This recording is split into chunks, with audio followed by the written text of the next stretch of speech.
너희는 너희 아비의 욕심을 행한다고 말씀하셔서 그 당시 예수님을 대적하고 방해하던 그 종교 지도자들이 본래 그들의 정신으로 그렇게 한 것이 아니라 사단이 그들에게 나쁜 감동을 주어서 그렇게 했다라는 것을 알 수가 있게 됩니다. 그래서 우리는 성경에는 종교의 영이라는 악한 영의 이름이 명시되어 있지 않지만 이와 같이 예수님 말씀에서 우리가 아는 것 같이 마귀가 자기의 뜻을 이루기 위해서 주 예수를 비방하고 반대하고 거역하는 자들에게 보낸 영이 있다. 그 귀신들이 있는데 우리는 그 귀신을 종교의 영이라는 이름으로 부릅니다. 그러니까 종교의 영은 그 사단이 부리는 강력한 부하, 말하자면 장군 중에 하나인데 특히 종교계에 파송받은 사단의 장수이다. 그리고 이 종교의 영 밑에는 수많은 종교 또한 졸개들의 영이 있다라고 우리는 믿습니다. 우리가 요한계시록에 보면 예수님께서 당신의 그 교회에 보낸 서신에서 여자 이세벨의 이름과 같은 아합 왕의 왕비였던 이세벨 이름을 닮은 이름을 같이 쓰는 그 이세벨 영을 책망하십니다. 역시 우리가 거기서 보는 것은 뭐냐면 그 예수님이 당신의 교회로 인정하시고 사랑하시고 기뻐하는 그 교회에 놀랍게도 이세벨의 영이 역사하고 있다. 주님께서 아주 준엄하게 말씀하십니다. 특별히 그 이세벨에게는 회개할 수 있는 오랜 기간을 주셨는데 그 교회의 지도자에게는 이세벨의 영의 활동을 막지 못했음을 심각하게 책망을 합니다. 그래서 우리가 아는 것은 뭐냐면 그 리더로서 또 목회자면 목회자 리더로서 그 자기가 섬기고 이끄는 단체에 악한 이세벨의 영이나 종교의 영이 준동하고 있을 때 강력하게 주 예수 이름으로 바르게 권세로 대적하는 것은 굉장히 중요한 일이다. 혹 그것으로 인해서 속은 성도들이 있다면 하나님은 저들이 깨닫고 회개하도록 오래 기다려 주시지만 성도들에게는 긍휼을 베푸셔서 지도자들에게는 아주 단호하게 요구하신다. 라는 것을 우리가 보게 됩니다. 하나님께서 많이 받은 자에게 항상 많은 것을 요구하시는 분이고 선생된 자가 잘못하면 벌을 갑절이나 더 받는다는 원리들을 늘 가지고 계신 것을 볼 수가 있지요. 오늘 우리가 종교 영에 대한 그 가르침의 시리즈가 5가지 티칭이 있는데 그 중에 쉽게 여러분들이 이해할 수 있도록 오늘은 그 한과를 좀 여러분과 함께 나누려고 합니다. 오늘날 우리가 전제적으로 알아야 될 성도들이 알아야 될 중요한 그 종교의 영에 관한 한 가지 단면은 뭐냐면 이 종교의 영이 3가지 신학적인 파라다임을 전하는데 우리가 절대 믿지 말아야 될 것들이 있다는 것입니다. 그 중에 첫째는 뭐냐면 하나님은 전지전능하시다. 그러므로 결국 세상에서 일어난 모든 일은 하나님이 하셨거나 하나님이 허락하신 일이다라는 잘못된 파라다임을 전합니다. 여러분 잘 생각해 보세요. 하나님 전지전능하시지요? 예, 우리 믿습니다. 그 성경적인 중요한 교리입니다. 그런데 그렇다고 해서 전지전능하신 하나님이 다스리고 있는 이 세상에 이르는 모든 일들이 다 하나님이 직접 하셨거나 허락하신 일이다라고 점프하는 것은 옳습니까? 틀립니까? 그건 틀린 거예요. 왜냐하면 성경은 분명히 하나님을 거역했던 사단이 이 세상 임금으로 이 세상에 일하고 있다는 것을 말씀하고 있어요. 그죠? 이것을 감안을 하지 않고 이것을 생각하지 않고 하나님은 전지전능하시니까 두 번째 논리적인 그 전개로 그러므로 전능전능 하나님이 다스리는 이 세상에 일어난 모든 일은 하나님이 하신 일이다 또는 하나님이 허락하신 일이다 라고 말하는 것은 중요한 진리 하나를 뽑아냈기 때문에 아주 위험하고 엉터리 가설이 되는 거예요. 근데 여러분 생각해 보세요. 이렇게 믿는 사람들이 적지 않은 거예요. 예를 들면 참 어떤 이유로 집안의 어린 아들이 교통사고를 당해서 죽었다든지 뭐 어떤 이유로 누가 일찍 병으로 돌아가셨다 했을 때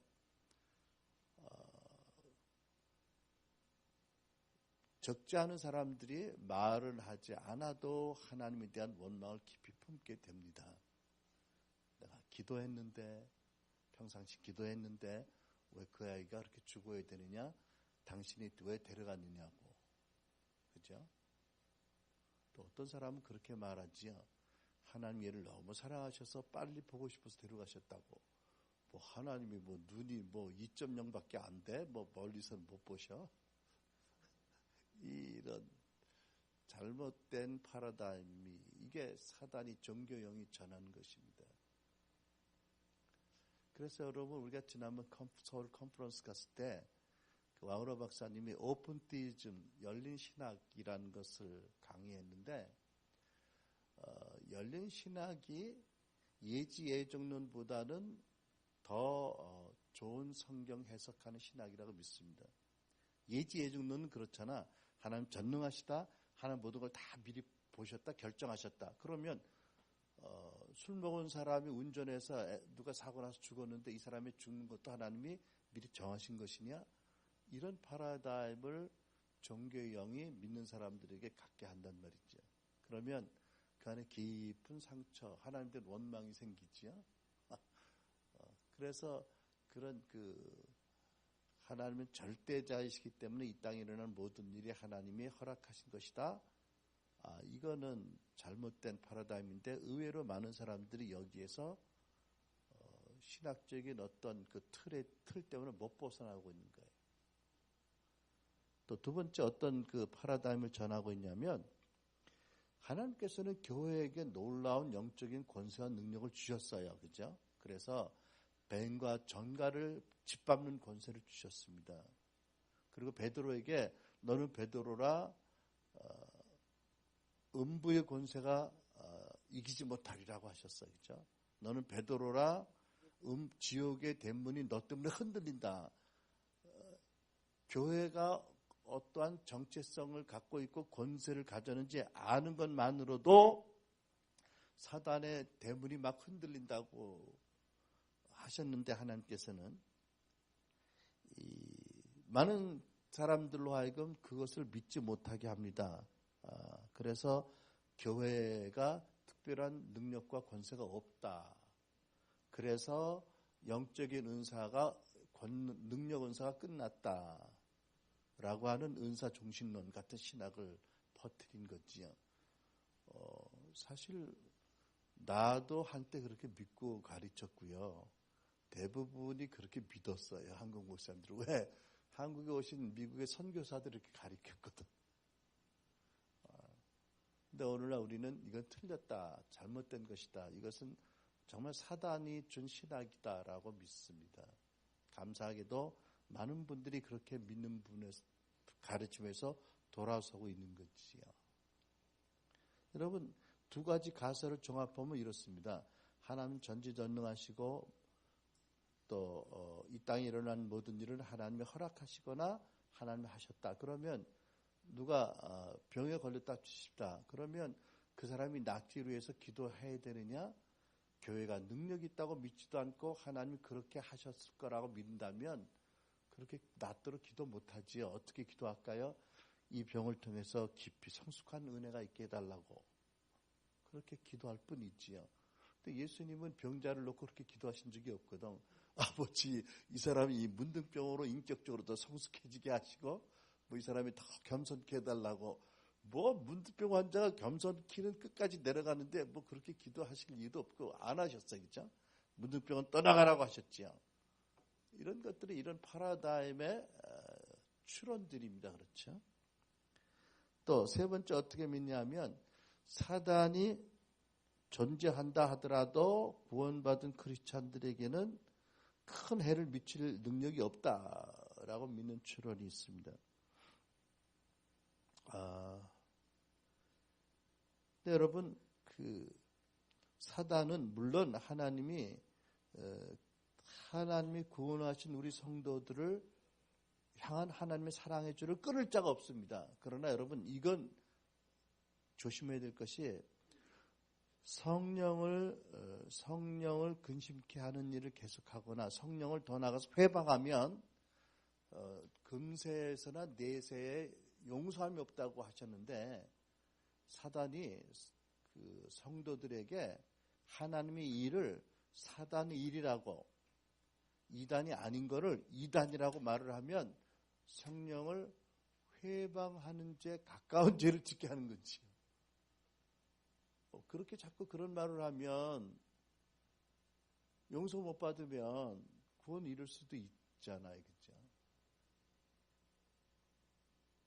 오늘날 누가 성령의 일을 성령이 하신 일을 사단의 일이라고 감히 회방할까 싶지만, 성령의 역사가 교회를 통해서 나타나는데 분명히 하나님의 복음을 가리우고 구원의 도를 회방하고 이미 믿은 성도들을 구원해서 떨어뜨리는 이단이라면 반드시 이단으로 우리가 정죄도 하고 그들을 불쌍히 여기고 그들의 영향력을 거절해야 되겠지만, 하나님의 새로운 일들이 나타날 때 자기들의 교단의 잣대로 이해가 되지 않는다고 함부로 이단이라고 하는 것은 사실은 교회를 판단하는 것일 뿐 아니라 그 교회를 통해서 일하시는 성령의 일을 회방하는 거잖아요. 그렇게 하면, 용서받지 못하면 점점 마음이 완악해져서 구원의 상실도 가능하다. 이거 대단히 놀라운 사단의 괴계입니다. 또 네 번째는 노트에 놓는데, 요즘은 또 반대로 사단이 어마어마한 능력과 지식을 갖는 존재인 것처럼 엄청난 음모론을 믿고 있는 크리스찬들이 있는 게 걱정인 거예요. 아니 사단이 못하는 게 없어. 그 음모론을 보면. 그런데 성경을 보면 예수께서 부활하셔서 골로새 2장 15절 사단과 그 악한 천신을 이끌고 개선을 인진하셨는데, 그러니까 주님이 승천하셨지만 성령을 통해서 사단의 역사를 제한하고 계시는데, 데살로니가서에 보면 아니 사단이 그렇게 전지전능해서 베리치부터 시작해서 666 별하별 음모론을 들어보면 마치 사단이 하나님 비슷하게 전지전능한 존재같이 이렇게 믿고 있는 것 같이 보이는데, 이것은 사단이 원하는 거지요. 사단이 그렇게 해서 숭배를 받는 거예요. 그렇게 할수록 사단이 사람들의 관심을 기뻐하는 거지요. 그렇게 할수록 사단에게 힘을 주는 거예요.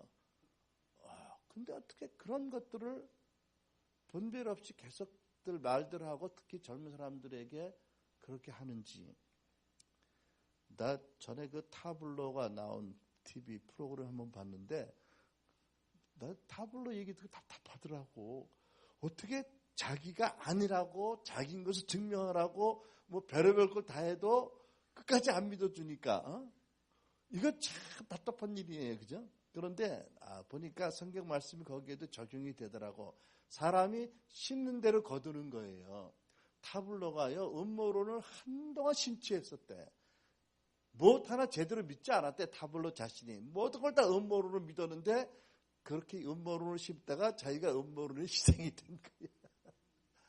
심은 대로 거둔 거예요. 어쨌든 이런 그 파라다임이 그 말씀에 대한 바른 이해와 건강한 신학을 갖지 못한 사람들에게 사단이 종교형을 통해서 퍼뜨리는 것이다 라는 것을 우리가 봅니다. 여러분, 그 종교의 영은 참 간악합니다. 우리가 잘 말씀으로 또 성령의 빛으로 분별의 은사로 분별하지 못하면 어렵습니다.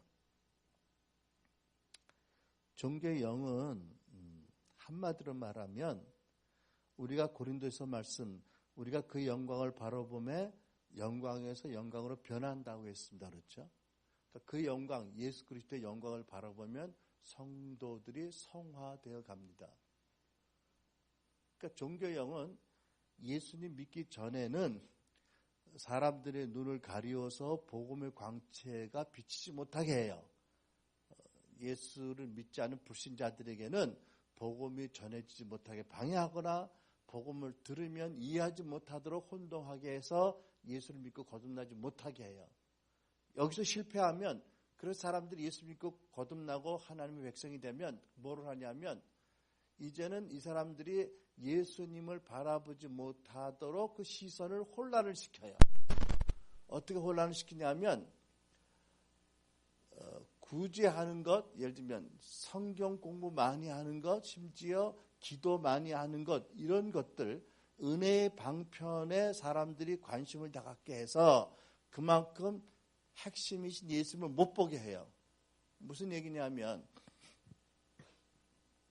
성경 공부를 많이 해서 성경 지식이 많은 사람이 자기가 성경 지식이 많다고 그것 때문에 스스로 좋게 여기고 자고하게 되면 이 사람이 성경을 통해서 하나님을 보고 있는 거예요? 아니면 성경 지식을 통해서 자기를 높이고 있는 거예요? 자기를 높이는 거지요. 예를 들면 기도를 은혜로 말미암아 많이 한다, 뭐 오래 한다, 뭐 그거는 우리가 많은 크리스찬들이 바라는 바지만 그러나 거기에도 또 하나의 단면이 있고 조심해야 되겠지만 내가 기도를 많이 하는 사람이야 라는 것 때문에 나 자신의 우월감을 가지게 되면 바로 교만으로 떨어지고 있는 거고 기도를 통해서 하나님과의 관계가 굳어지고 연합이 깊어지는 게 아니라 기도를 많이 한다는 것 때문에 오히려 하나님부터 멀어지는 것이다. 그만큼 예수를 못 보게 되기 때문에 관심을 예수님에게 포커스를 맞춰야 되는데 주변에 은혜 받는 방편에 맞추다 보면 그만큼 못 가는 것이다. 그렇죠? 이거 아주 간교한 거예요.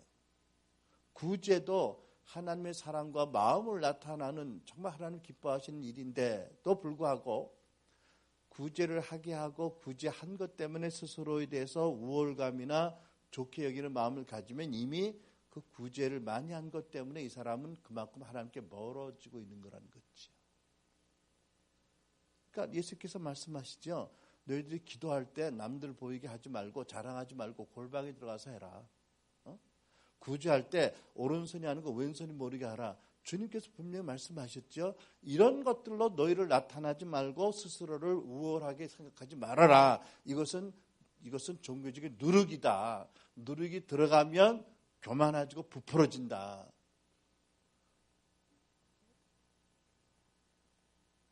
마찬가지죠. 내가 목사이니까 목사가 아닌 다른 성도보다 우월하다고 생각한다면 목사라는 직임을 주신 목적이 성도를 섬기기 위해서 주셨는데도 그것 때문에 내가 우월하다고 생각하는 순간에 나는 이미 주님의 뜻에서 벗어나고 포커스가 흐려지고 있다는 거지요.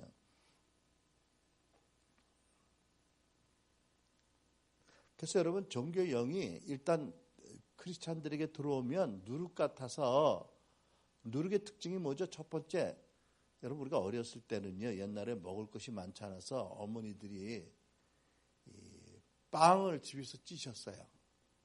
누런빵 이런 거, 누런빵이 찐빵 같은 거예요, 그죠? 그 누룩을 넣고 해서 입으로 푹 덮어놓고 아랫목에 갖다 놓으면 그 장기가 걸 치서 부풀어 올라요. 오븐 같은 거 없잖아. 그러면 누룩은 들어오면 부풀게 만들어 모양을 부하게 만들어 실속이 변화된 건 없잖아. 칼로리가 많아지거나 양분이 많아진 건 아니에요, 그죠? 그냥 모양만 부하게 일어나는 거라고. 그 누룩이 들어가면 사람이 부해져 가지고 떠져요, 커져요. 그리고 누룩이 한 번 들어가면 빼기 힘들어 이거. 이게 그래서 예수님께서 제자들에게 바리새인의 누룩을 조심하라고 몇 번 말씀하세요. 이거 들어가면 빼기 힘들어. 불로 태워야 돼. 엄청 뜨거워. 그러면 뜨거운 걸 통과하면 누룩이 빠지긴 하는데 그게 엄청 연단이 심한 거예요. 예수님 당시에 바리새인들은요, 종교적인 의의가 강해서 오래 기도하고 남들에게 구제하고 금식하는 것으로 인해서 자기 자신을 높이 생각을 했어요. 그리고 종교적인 열심과 의의가 부족한 사람을 칼날같이 지적을 해요. 왜? 그들을 지적함으로 자기의 우월함을 드러내길 원하는 거지요. 예수님 당시에 또 한 그 지도자들이 있어요. 바리새인들입니다. 사두개인들은 천사나 내세 같은 성경적인 초자연적인 권세와 능력을 안 믿었어요.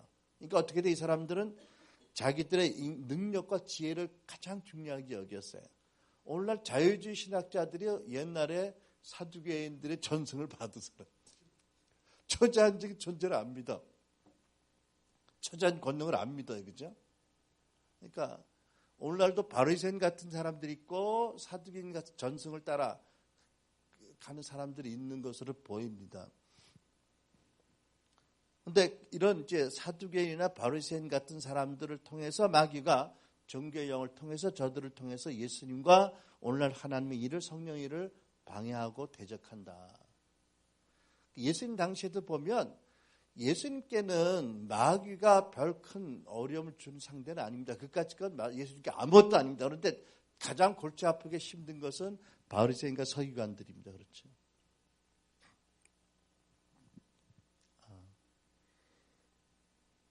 이 종교의 영은 두 가지 파운데이션, 기반을 가지고 역사하는데 그 중에 하나는 교만이고 하나는 두려움입니다.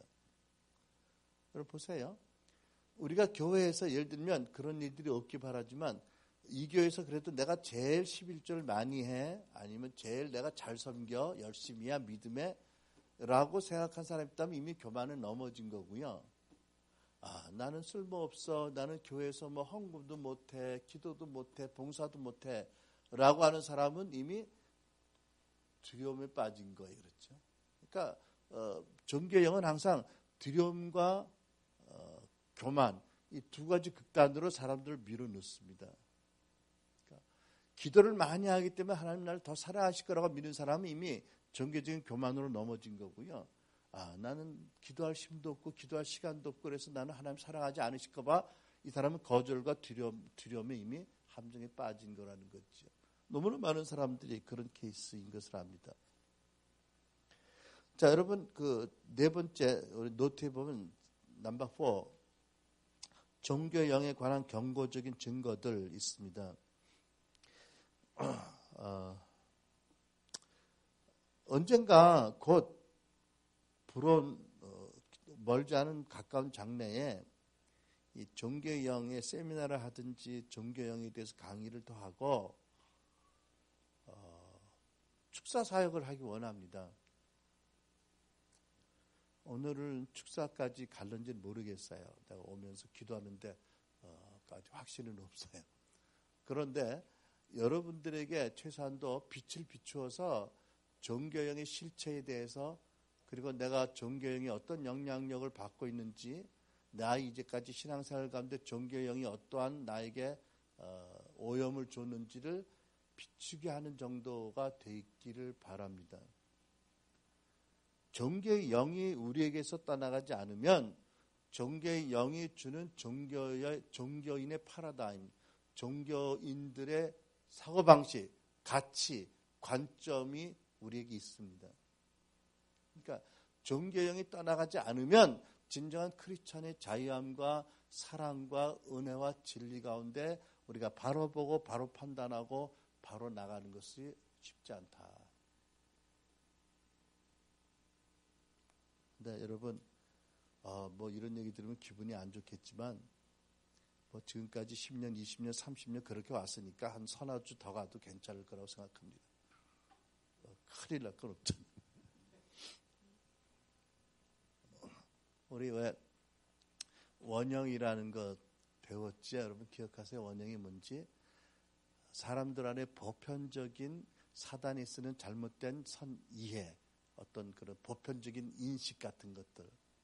그러니까 2차 세계대전 때 게르만 독일 사람들은 인종 우월 의식이 있었잖아요. 그리고 그 나치스의 그 선동에 속아서 저들이 그 대게르만 대독일 제국을 건설하는데 방해되는 어떤 민족도 전쟁으로 물리치는 것은 하나님 뜻이라고 저들이 지금 생각하면 말도 안 되는 일인데 거의 모든 독일인들이 그 선전술에 그 기만에 다 속아서 전쟁터로 가고 전쟁을 일으키고 수천 명을 죽였잖아요, 그죠? 그 게르만 민족의 우월의식 이런 것들이 그 사단이 쓰는 사람들에게 있는 공통적인 강한 요새들이에요. 이걸 통해서 사람들이 자유롭게 이성적으로 판단하지 못하게 하고 끌고 가는 거라고요. 그러니까 내가 보기에 지난번 대선 때 나는 한번 그렇게 감동해서 기도했는데 하나님 어떻게 응답하신지 몰라도 한국에는요 전라도 사람들, 경상도 사람들 원형이 있어요.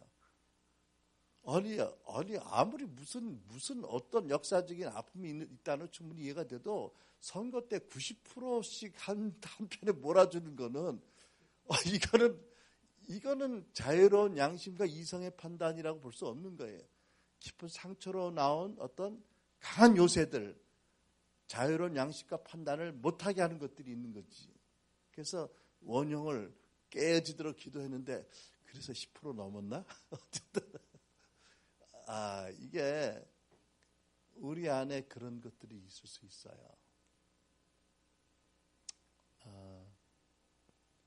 이런 것들이 있으면 성령께서 하시는 음성을 못 듣고 성령께서 우리를 이끌어 가시는 것에 대해서 닫혀 있어요. 왜? 자기만의 틀이, 강한 틀이 있기 때문에 그렇죠. 자, 경고드립니다. 자, 여러분들 안에 이런 것들이 얼마나 있는지를 아주 양심적으로 비춰보시기 바랍니다. 첫 번째, 같이 쓴다. 시작. 타인, 타 교회의 장점을 보지 못하고 허물, 부족을 주로 보는 경향. 이거 우리 조심해야 되는 거 아니에요? 특히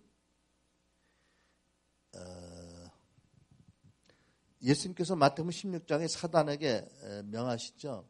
베드로를 틈탄 사단이 있죠. 사단아 내 뒤로 물러가라. 내가 하나님의 일을 생각지 아니하고 도리어 사람의 일을 생각한도다.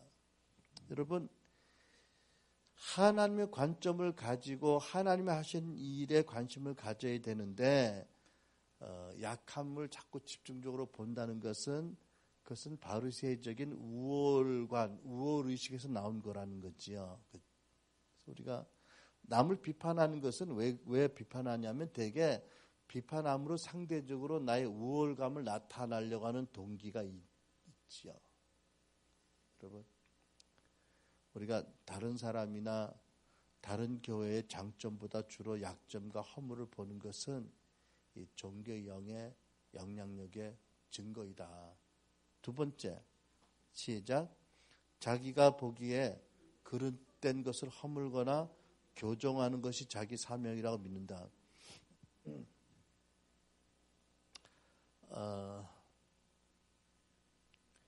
하나님께서 성령께서 하라고 하신 일에 대해서는 우리가 기도하고 사랑 가운데 참된 것을 말아야 되지만 많은 교인들이 있는데 모든 교인들의 허물을 자기가 일일이 지적을 하고 말을 안 해도 그것 때문에 판단한다면 그것은 건강한 것이 전혀 아니고 그것을 통해서 종교형이 역사하고 있다는 증거가 될 수 있는 것입니다. 또 거의 마찬가지 맥락이지만 세 번째 시작. 다른 이들의 실패와 약점을 참지 못하거나 견디지 못한다. 야고보 3장 17절 말씀 18절 오직 미련한 지혜는 첫째 성결하고 다음에 화평하고 관용하고 양순하며 그러니까 하나님이 주시는 마음을 가지면 그렇게 다른 사람의 어떤 허물 같은 것 약점을 힘들어할 이유가 없어요. 관용할 수 있는 거지요. 넉넉하게 편안한 마음으로 용납할 수 있는 거지요. 남들의 약점을 보고 힘들어한다는 얘기는 첫째는 자기 안에 같은 문제가 있을 수 있는 것. 두 번째는 그 약함도 하나님이 넉넉히 아시면서 그를 여전히 사랑하고 고쳐가신다는 것을 못 믿는 불신앙 있지요. 결국 이런 걸 통해서 그를 지적하게 하고 하는 것이 종교의 영에 빌미를 주는 거지요. 네 번째, 시작.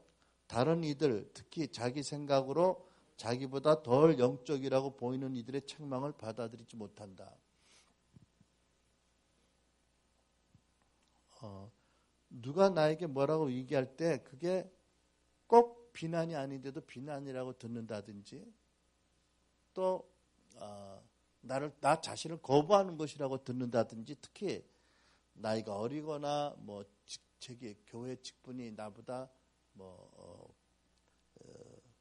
아래라고 생각되는 사람들의 어떤 조언이나 지적이나 책망을 전혀 받지 못한다고 한다면, 그러니까 목회자들이나 이 리더들이 이러면 안 되는 거지요, 그죠? 그래서 교인들에게 충고를 받는 것을 허락을 못한다면 위험한 것이고요. 그것은 이미 종교의 영의 영향력 가운데 많이 있다는 사인이라는 것입니다. 다섯 번째, 나는 하나님 말씀만 듣고 사람들 말 듣지 않겠다. 이거 대단히 신령하게 보이는 거지만 대단히 위험하고 아주 바리새적인 잘못된 판단입니다. 왜냐하면 다윗도 왕이며 선지자였지만 나단이 필요했었어요. 그렇죠? 만약 다윗이 나단의 말을 안 들었다면 저는 영원히 구원을 잃어버릴 뻔했어요. 하나님 우리 모두에게 지체를 주셨어요. 그렇죠? 우리가 어떤 탁월한 선지자의 기름 부으심과 경험이 있는 사람이라도 자기 자신의 일에 대해서는 하나님이 주로 다른 지체를 통해서 말씀하신다고 우리는 믿습니다. 그래서 우리가 서로 지체가 필요한 거예요. 그렇죠? 내가 작년에 5월 달에 그 서울 컨퍼런스, 오픈 헤븐 주의 길을 예배할 컨퍼런스에 어떤 선지자가 못 왔잖아요. 그렇죠? 그때 너무 안타까운 얘기 들었어요. 난 그런 그 선지자가 그렇게 브록다운, 무너졌다는 얘기 들을 때는 정말 안타깝더라고. 근데 그 선지자도 예민하고 하나님 앞에 그러니까 무너지면 무너짐이 심해요. 근데 요번에 들으니까 완전히 회복돼서 이제 아주 그 열방의 선지자로 사역을 잘 하신다고 너무 기뻤어요. 근데 그때는 참 안타깝더라고. 그 가족들이 거의 다 이미 돌아가셨는데 누이 동생이 암에 걸려서 굉장히 힘들어 돌아가실 그런 위기였는데, 그러니까 아마 선지자가 너무 힘들었던 건데 얼마나 기도했겠어, 그지? 나름. 근데 하나밖에 없는 혈육인데 암에 걸려서 죽어가고 있다. 그냥 무너진 거예요. 그런 얘기 하려고는 아닌데, 아무튼 그럴 때 다른 사람의 도움이 너무 중요한 게 아니에요, 그죠? 그런데 나는 절대로 난 선지자니까 다른 사람 말 안 들어. 이렇게 하면 아마 회복하기 어려웠을 거예요. 여러분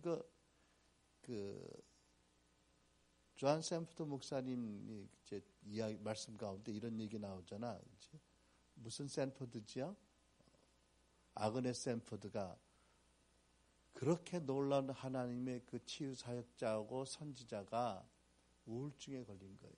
심각한. 그래서 도와달라고 당신을 찾아왔어. 믿음의 아들 같은 분에게. 근데 이분이 어떻게 내가 저분을 도와줄 수 있냐고 안 도와줬어. 그래서 너무 어렵게 되었어요. 그러니까 정말 인간적인 따뜻한 말과 함께 해주는 시간들 뭐 이런 것들을 통해서 도와줄 수 있는 건데도 너무 정말 서로가 필요한 거지요. 여섯 번째, 나는 하나님의 기준에 도저히 미치지 못할 것이다 라고 알고 심한 죄의식을 갖는 것. 이게요, 여러분 레미제라블에 보면 누구지? 그 형사 여러분, 자베르. 역시 자베르가요. 이 사람은 죄의 싹슨 사망이라는 율법의 정신이 투철한 사람이야. 그래서 율법을 어긴 사람은 끝까지 징계를 받음으로 하나님의 의를 이루어야 된다고 하는데 나중에 결국 그 은혜와 사랑으로 말미암아 사람들이 변화되는 것, 징계로서 변화되지 않는 것을 보면서 너무 혼동이 되어서 이 사람이 자기를 징계를 어떻게 자살함으로 어마어마한 그 하수구에 떨어져 죽더라고. 여러분 그러니까 자기는 최선을 다해서 범죄자들을 잡아서 가혹하게 벌을 주는 것이 하나님의 의를 이루는 거라고 생각했는데 그런 자기가 이 잔발잔을 용서해 줬거든. 용서해 준 것도 아니야. 1시간 봐주고 2시간 봐줬잖아. 그지? 그러니까 도무지 자기 기준이 안 맞는 거예요. 혼란이 왔어요. 그러니까 죽어버리더라고. 여튼 여러분 우리가 이것은 뭐냐면 우리가 십자가의 은혜로 말미암아 하나님과 바른 관계를 갖는 거지 율법적으로 완전해서 하나님 관계 갖는 게 아니잖아. 그지? 그렇기 때문에 이 하나님 기준에 난 도저히 미치지 못한다고 하는 것은 완전히 율법적으로 편향된 사고예요.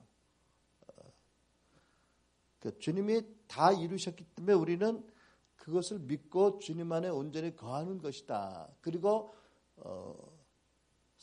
하나님의 사랑에 허다한 죄를 접는다는 이런 하나님의 복음을 이해하지 않고는 자기의 열심으로 이렇게 하나님을 섬기고 그 기준에 도저히 못 미친다고 좌절하는 것은 사단의 종교형의 아주 포로가 된 모습입니다. 7번째, 늘 자신의 무슨 점수를 매긴다? 영적 생활의 점수를 매긴다. 교회 집회에 참석하는 거, 그 다음에 매일 성경을 몇 장씩 읽기를 결정하고 또 매일 기도의 그 기도 제목을 따라서 정확하게 기도하고 더 오래 기도하고 더 교회 열심히 하는 것, 뭐 이런 것을 통해서 기분 좋게 느껴지고 또 그렇게 하기 위해서 점수를 매긴다. 오늘은 내가 여러 가지 신앙생활에서 오늘은 7점이다. 너도 뭐 이런 것이라는 거죠. 그 다음에 8번째, 내가 다른 누구보다 하나님께 가깝고 내가 하는 사역이 다른 누구 사역보다 하나님을 더 기쁘시게 한다고 생각하는 것. 이게 역시 공로주의, 율법주의고 하나님의 마음에 전혀 합당치 못한 잘못된 생각이지요. 9번째, 나의 영적인 성숙도와 영적 생활을 남과 비교해서 교만한 마음을 품는다. 사역적으로, 개인적으로 마찬가지입니다. 여러분, 우리가 예수님을 더 닮으면 닮을수록 온유하고 겸손하고, 그죠? 성품적으로. 능력적으로는 주님이 하신 능력이 나타나는 것. 두 가지가 같이 있지 않겠어, 그지?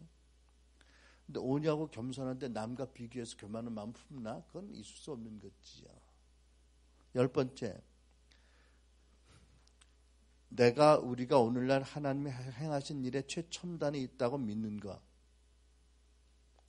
그래서 내가 하나님이 하시는 중요한 일에 내가 관계되었다고, 그래서 그것 때문에 스스로를 자랑스럽게 여기는 것. 11번째, 기계적인 기도 생활. 이거 여러분 좀 생각을 좀 하게 되겠지요. 나도 옛날에 초신자 때 기계적으로 했는데 시간 딱 정해서 장소 정해서 그것도 우리가 훌륭한 덕목이라고 믿었어요. 그죠? 훌륭한 덕목인데 문제는 기계적인 기도 생활을 안 했을 때의 죄책감을 갖거나 좌절감을 갖는 것은 종교의 영에 영영하는 증거라는 거예요. 그죠? 여러분 이해가 되시죠?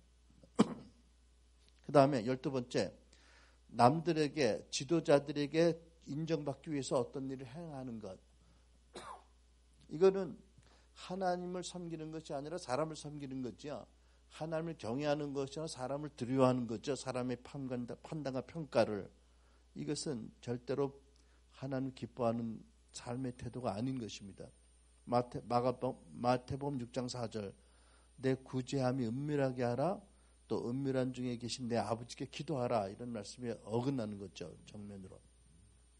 그 다음에 13번째, 특히 예배 중에 또는 대화 중에 감정적인 그 고조가 분명한 사람들, 감정적인 사람들을 볼 때 마음에 반발감과 불쾌감을 느끼는 것.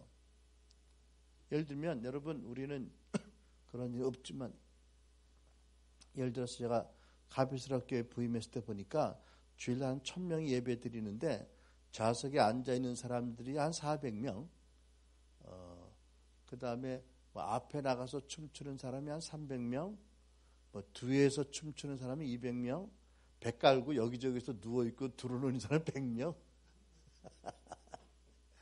근데 물론 산만하기는 해요. 되게 산만해. 소리도 이상한 소리 지르고. 그런데 그게 산만하다는 생각을 할 수 있지만 그것 때문에 마음이 불쾌하고 막 혐오감을 느낀다? 여러분 어떻게 생각해? 이거는 정계영의 영향을 대단히 받는 사람. 그렇죠? 왜? 자기의 그 경건의 박스에 어긋나는 걸 못 참는 거 아니야. 그렇죠? 다윗같이 그 하나님의 법궤를 음미하면서 춤을 추는 것을 보고 불쾌한 사람, 누가 불쾌했어요? 다윗의 부인이 불쾌하게 여겼잖아요. 미갈이요. 그죠? 근데 보세요. 그 사람이 다윗이 춤추는 걸 보고 비웃다가 평생 애 못 낳는 그 형벌을 받잖아. 그러니까 그렇게 우리가 보기에 저 사람 흥분주의야 라고 할 만한 사람들을 보고 우리가 심하게 불쾌감을 느낀다는 것은 위험한 겁니다. 또 14번째 반대로 은혜 받은 것을 감정주의로 바꾸는 사람들. 예를 들면 눈물 흘려야 은혜 받았다고 생각하고 눈물 흘리지 않으면 은혜 받았다고 생각하지 않는다든지 뭐 이런 뭐 크게 소리 지르고 박수치고 뭐 또 소리 지르고 찬양해야 은혜 받았다고 생각한다든지 하여튼 이런 것들. 이거 자연스럽게 성령께서 하시는 일 가운데 은혜 받고 표현하는 것은 자유로워야 되지만 꼭 이래야 은혜 받았다고 생각해서 그렇지 않으면 은혜 받았다고 생각하지 않든지 또는 남들에게 은혜 받았다고 보이기 위해서 일부러 한다든지 하는 것은 분명한 이 종교의 영에 지배받는 영향이 증거이다. 또 15번째, 하나님께서 오늘날 하시는 일보다 과거에 하신 일들을 더 높이거나 또는 하나님이 하시는 새로운 부흥에 대해서 의심하고 반대하는 사람들이에요. 네. 그것은 어떤 증거냐면 하나님이 어떻게 우리를 안 쓰시고 남들을 쓰실 수 있어? 라는 교만이 있죠. 또 16번째, 자기가 이해하지 못하는 영적인 현상을 거부하는 경향이요. 여러분, 하나님의 역사는 우리가 도저히 이해하지 못할 초자연적 역사들이 많습니다. 그렇죠? 그런데 자기가 이해하지 못하는 것은 무조건 의심한다는 것, 그건 틀린 것입니다. 과연 그런가 성경을 통해서 말씀으로 확증하고 또 열매를 보려고 하고 또 영적인 분별의 은사를 가지고 분별을 해야 됩니다. 그 다음에 17번째, 교회에서 발견되는 미성숙함 또는 육신적인 기질이 나타나는 문제에 대해서 지나치게 반응하는 것. 여러분들 이런 사람들이 있어요. 하긴 좀 이번에 가서 그 자매 만난데 우리 어떤 자매는 우리 서울서 옛날에 복정에서 목회할 때 너무 울어. 매주 울어. 울어도 보통 우는 게 아니야. 남들이 은혜 받으면 더 크게 울어. 그러니까 성도들이 막 어려워 힘들어해요. 근데 이제 문제는 이 자매가 참 여러 가지 잘못된 것, 상처 또 사단의 속임수에 그렇게 된 거지만 점점 좋아진다면 기뻐할 일인 거예요. 그렇죠? 아직 우는 일이 있어도 우리가 이렇게 보면 이제 성령이 강하게 역사하는 예배처서 같은데 보면 왜 자기도 모르게 사람들의 관심을 자기에게 끌고 그러므로 말미암아 하나님께 관한 집중을 흐트러뜨리는 사람들이 있어요. 근데 그 사람들이 하루아침에 100% 되는 거 아니에요. 문제는 이 사람이 6개월 전과 지금이 얼마나 더 좋아졌느냐, 좋아지는 궤도에 있느냐, 이것이 중요하잖아요. 그죠? 금방 좋아지지 않는다고 너무 그런 문제에 대해서 그렇게 하면 하나님이 하신 일에 오히려 크게 걸림이 되는 거지요. 그러니까 작년에는 이 사람이 90% 육신적인 어떤 반응하는 사람이었는데 금년에 50%가 됐다. 그러면 기뻐하고 감사할 일인 거예요. 너무 그런 거에 대해서 지나치게 반응하는 것은 옳은 게 아니고 그리스도의 마음도 아닙니다. 18번째, 하나님이 나를 통해서 하셨던 일들을 지나치게 자랑하는 것. 사역 중에 하나님이 하셨던 일, 어떤 권능, 능력, 행함에 대해서 너무 지나치게 자랑하는 것. 그거 종교의 영에 지배받고 있는 증거입니다. 하나님이 하라고 하시면 간증하게 해야 되는 거지요. 그것도 아닌데 입만 열면 계속 하나님 나를 통해서 지난번에 소경을 고치시고 지난번에는 안지배를 고치시고 맨날 얘기한다는 것은 이것은 전혀 건강한 것도 아니고 사실은 자기 자신을 알리려고 하는 그런 중심이 있을 수 있다.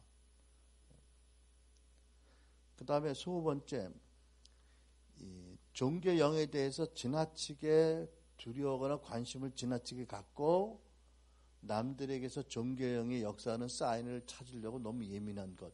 이게 종교 영의 지배를 받는 증거입니다. 그러니까 여러분, 내가 꼭 이 종교 영에 대해 가르치면 한동안 교회에서 종교 영으로 너무 조크를 하는데 조크는 좋은데 그 종교 영이지 저거 종교 영이지 이것도 종교 영이 원하는 거 아니야? 사단이 관심을? 아닙니다. 5번째 결론입니다. 종교 영으로부터 자유를 얻게 하는 몇 가지 단은 아닌 몇 가지 방안이 있습니다. 첫째, 결론적으로 말하면 성령님과 더 가깝고 성령의 인도를 따르는 것입니다. 구체적으로 첫 번째, 하나님과의 긴밀한 관계를 갖도록 주님과 만나는 시간을 더 가질 것. 이게 이제 요즘 새해 들어서 나에게도 계속 성령께서 하시는 말씀이라고 듣습니다. 지난주에는요, 미국의 어떤 목사님이 나한테 카카오톡으로 문자를 보내왔어. 나 저기 있구나. 그들이 이렇게 얘기하시는 거야. 목사님, 모든 걸 다 내려놓으시고 조용히 성령의 음성을 기다리십시오. 모든 상황을 하시는 하나님께서 목사님에게 말씀하실 겁니다. 기도도 그때 그 음성을 따라 하십시오.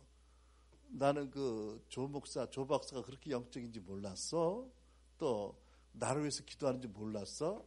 아니, 나만 아니라 많은 사람한테 보냈는지 모르겠는데 내 마음에 탁 꽂히는 거야. 예?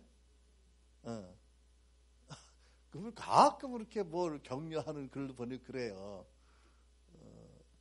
참. 근데, 특히 연초여라서 그런지 모르겠는데, 하나님께서, 분주하지 말고, 가능한 일 벌리지 말고, 더 내게 나와서 조용히 있으라. 좀 그렇게 노력하는데 쉽지 않네요.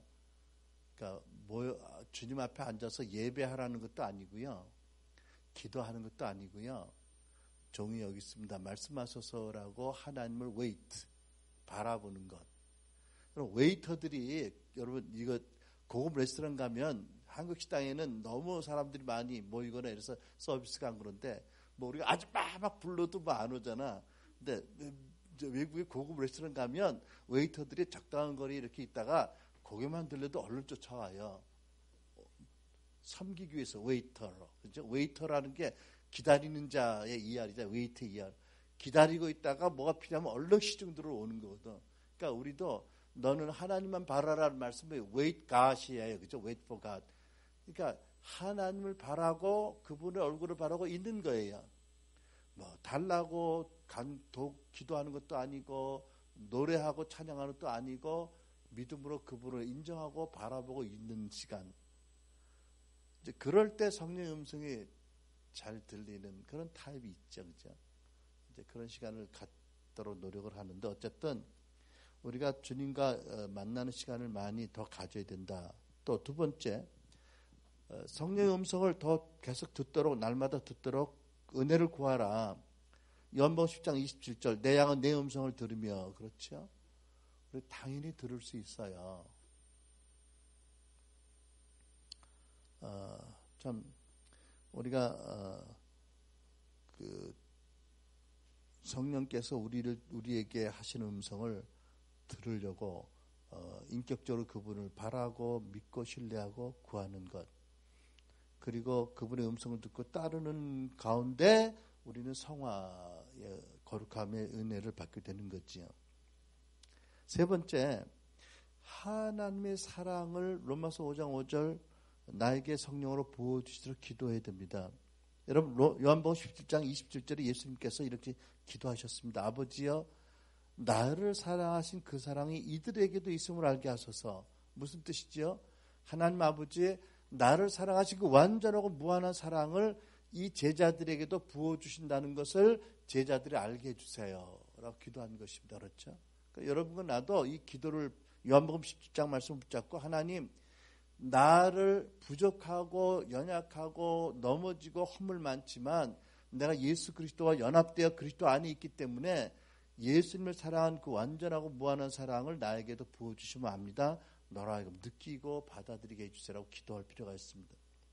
여러분 그 사랑이 우리를 채우고 녹이면 다른 것으로 나를 나타나려고 몸부림칠 이유가 없어지는 거 아니에요. 그렇죠? 우리 안에 하나님의 사랑의 확신과 채워짐이 없어서 허하니까 남들이 날 알아주라고 이렇게도 생각하고 저렇게도 바라고 이러는 거 아닌가요? 내가 완전한 풍성한 사랑을 이미 받고 있다고 하면 남들이 알아주든 욕을 하든 핍박을 하든 뭐 높이든 낮추든 요동이 없을 수 있잖아. 그죠? 그 다음 네 번째, 나에게 붙여진 사람들을 사랑하는 마음을 달라고 기도하는 것.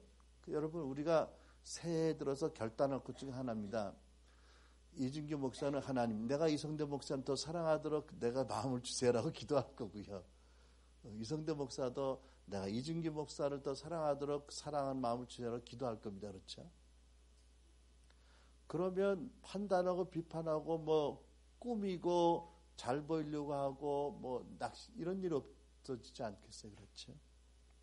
그 다음에 다섯 번째, 어떤 문제를 보고 비난하고자 하는 마음이 있다면 당장 중보기도로 바꿔서 기도로 하나님께 말씀을 드리고 비난하는 입을 다물라. 여섯 번째, 하나님 앞에 부끄럽지 않은 일꾼으로 인정받도록 해야 된다. 다른 말로 말하면 사도 바울의 고백처럼 나는 다른 사람들의 판단 많은 것은 하나도 개의치 않는다. 오직 나를 판단하실 분은 주님이시다. 그러니까 교만한 태도가 아니라 사람들의 칭찬과 사람들의 비난과 이런 것들에 너무 연연하지 말고 내 중심으로 하시고 나를 사랑하시는 하나님 앞에 인정받는 자가 되도록 그분에게 모든 관심을 기울이라는 거지요. 그러면 남들의 잘못, 부족 이런 것 때문에 내가 존경에게 틈을 주지 않을 거 아니겠어요. 그렇죠? 그 다음에 일곱 번째, 우리가 주님의 영광을 볼 수 있도록 계속해서 우리의 마음의 눈을 열어주도록 에베소서 말씀처럼 지혜와 계시형을 달라고 기도할 것이고요. 여덟 번째, 언제든지 주의 임재를 사모하고 주의 얼굴을 구하라. 그러니까 출애굽기 33장 모세가 하나님께서 말씀하셨습니다. 너희들은 목이 곧은 백성이라 내가 더 이상은 너희들과 함께하지 않을 것이다. 그러나 내가 능력의 천사장을 붙여주리니 너희들이 그 천사장의 인도를 따라 약속의 땅에 들어갈 것이다. 그때 모세가 뭐라고 말씀했습니까? 할렐루야, 드디어 기도 응답하셔서 약속의 땅을 주시면 감사합니다 라고 안 했잖아요. 그죠? 뭐라고 그랬습니까? 하나님, 우리 백성이 이스라엘이 다른 민족과 무엇이 다르겠습니까? 당신의 임재가 아닙니까? 당신의 임재가 없다면 나는 가나안 땅에 안 들어가겠습니다. 천사장이 필요한 게 아니라 난 당신의 임재가 필요합니다. 하나님 너무 기뻐하셨어요. 그죠?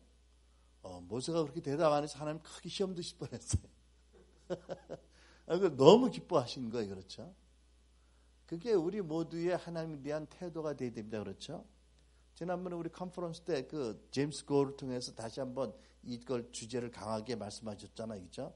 어떤 사역의 성공, 다른 사람들의 평판과 다른 사람의 인정과 개인의 행복과 건강과 무엇보다도 하나님의 임재를 가장 최고의 가치로 알고 추구하겠느냐. 난 거기 좀 졸고 있다가 갑자기 나가가지고 당황했는데 이렇게 눈물이 나더라고. 뭐 찔린 거예요. 그죠? 하나님 확 찌르셨어요.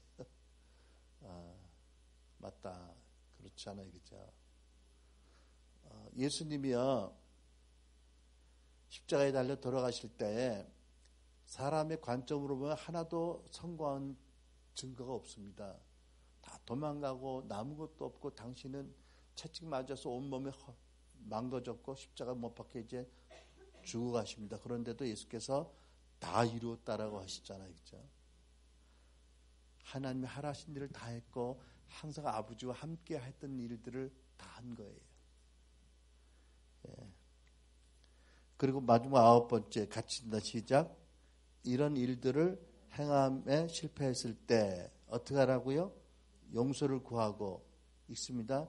뒤에 있는 것은 잊어버리고 앞에 있는 것만을 바라보고 그리스도 예수 안에서 하나님 위에서 부르신 상을 받으려고 목표를 향해 달려나가자. 이런 일들이 실패했으면 성령이 깨닫게 하시면 우리들을 자복하면 저는 미쁘시고 의로워서 우리를 용서하시고 모든 죄에서 깨끗게 하십니다. 그러면 툭툭 털어버리고 다시 일어나서 가던 길을 열심히 표대를 향해 달려가야 된다.